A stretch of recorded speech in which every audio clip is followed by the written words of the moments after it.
All right, Shalom. I'm going to start out by giving all praise, honor, and glory to Yahweh Shemi Awashai Shem Rakakadash.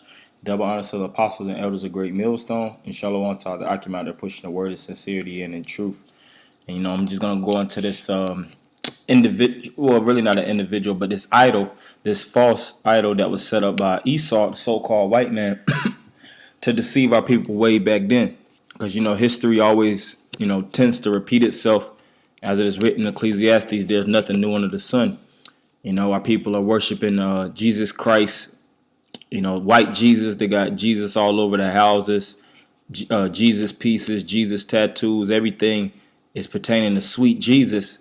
Well, that same spirit was all the way back then, during the time of Greece with this individual Serapis Christus, which was established by the so-called white man to set up and structure an idol for the deception and the control of the minds of the people. And that was the purpose of idols all the way since the beginning of time, is to create an image for the people to praise and to give a high amount of reverence, and for policies to be pushed. And it's always going to be, in the spirit of the idol, so to speak. That's what Esau sets up. The idol, the image came with a revelation. The spirit, is dealing through this idol to tell us, to foretell and have us, pay more money, give more tributes to our leaders and things of that nature.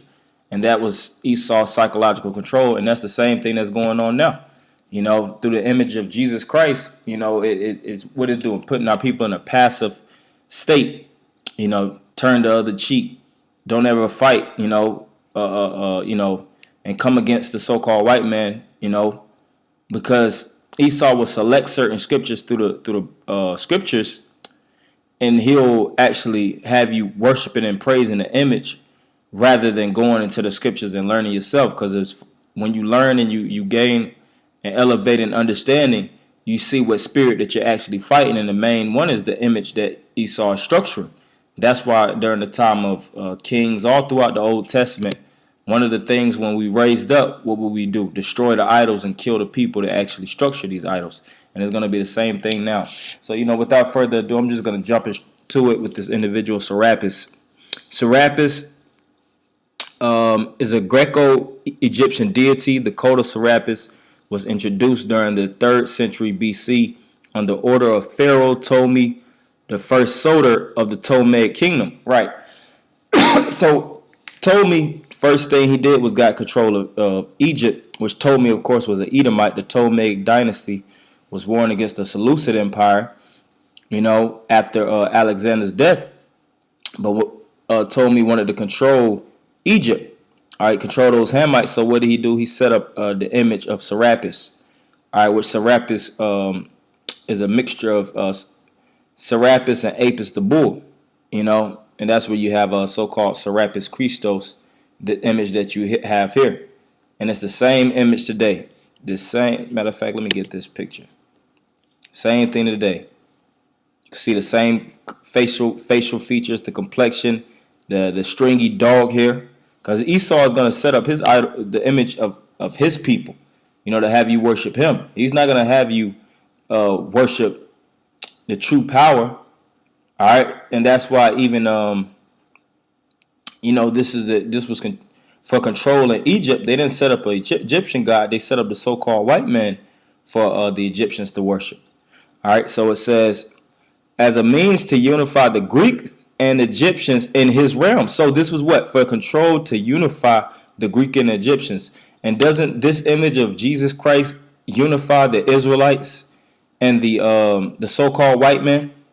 All right, but it tells you in Proverbs 11:21, though hand join in hand, the wicked shall not be unpunished. So this devil has our people joining in unification and being in that Catholic spirit, which the word Catholic goes back to the word, matter of fact, I'm not going to get it, the Catholic Tikos, if I'm not mistaken, which means to turn everything into one, and you have these universities. Universities is uni is one, and versus is to turn everything into one. So Esau is all about that one world order through these idols, through these images, through these different universities, these educational systems. Everything is about control and having everybody and one mindset through diversity. Even though you're diverse cultures, you all have that one status of worship, so to speak, which the word diversity goes into wickedness, man. So when you have blacks, so-called blacks, whites, Chinese, Japanese, all in one house, all in one country, living together, going to the same schools, living in the same neighborhoods, that's wickedness, man. All right. It tells you in Sirach what communion has darkness with light. Oh, that's if I'm not mistaken, Amos 3:3. All right. It says also in Corinthians, be not unequally yoked with unbelievers. But in Sirach, it speaks about what communion has the wolf with the sheep. These different nations are wolves, and they show themselves time and time again when they try to unify us, because this is the act of the devil, man. Psychological programming to do what so-called unite, but it's not to unite, it's to control. All right, put the white man on top and push the image, because just like now, everybody wants to be up under the so-called white man's reign, because all of their idols is so-called white. They believe that God is white. They believe whom the world called Jesus Christ is white. The angels is white. Every single picture that you have around your house that has a high so-called representative, or around America, so-called leaders are so-called white men. And it was the exact same thing happened back then during the time of Egypt. So it says, matter of fact, I'm gonna jump down a little bit, but it says Serapis was depicted as Greek in appearance, but with Egyptian trappings, and combined iconography from a great many cults. Yeah, so it said they combine iconography, which iconography is basically the images of graphing of images from a great many cults. So they took all these different images and they actually structured into one, and that's why you have the so-called Esau, but he has a so-called Egyptian garb. Same thing when you watch these so-called Israel, you watch these Israelite movies that had a so-called white man in Egyptian in Israelite garbs. They have the so-called white men in Israelite garbs, knowing damn well that the so-called white man wasn't a so-called Israelite man. The white man knows he's not an Israelite, but why does he do that? To program you and to make you believe that he's the chosen. All right.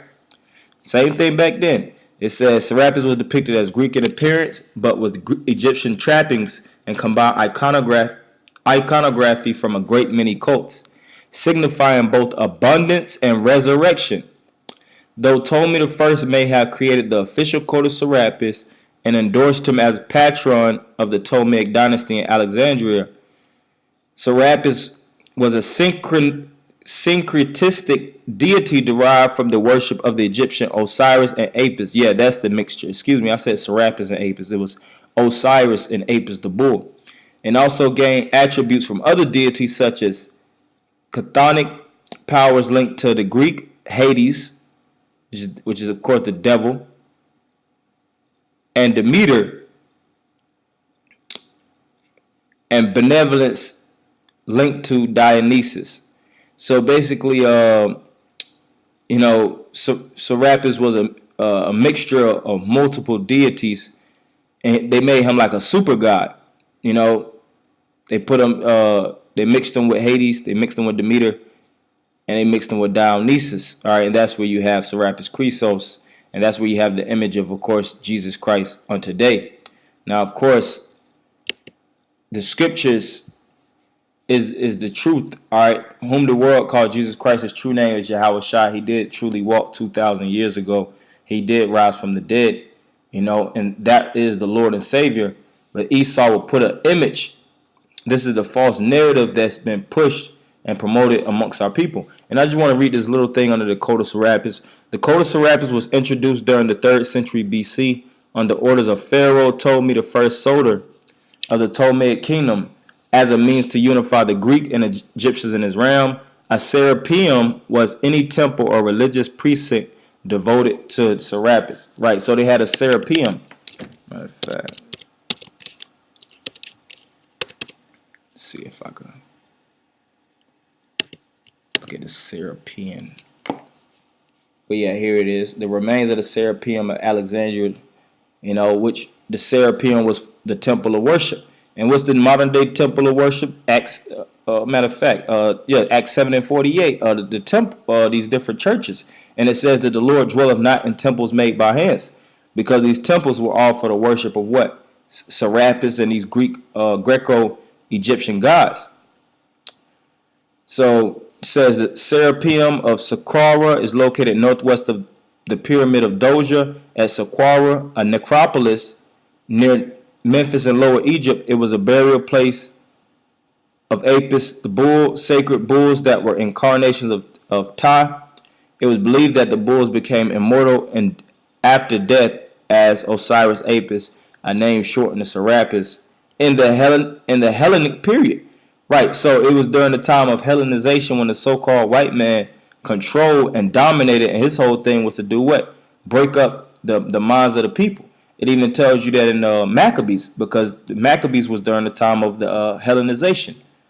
All right, the Hasmonean dynasty, which was Judas Maccabee and his sons, and it says that they basically the heathen painted the images. All right, they actually, matter of fact, I'm gonna get it on my phone.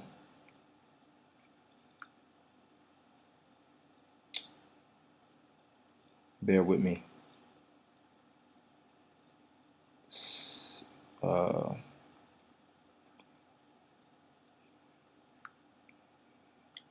This is a fact.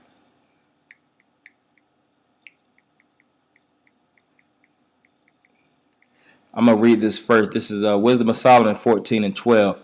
It says, for the devising of idols, matter of fact, I got it now. This is 1 Maccabees 3 and 48.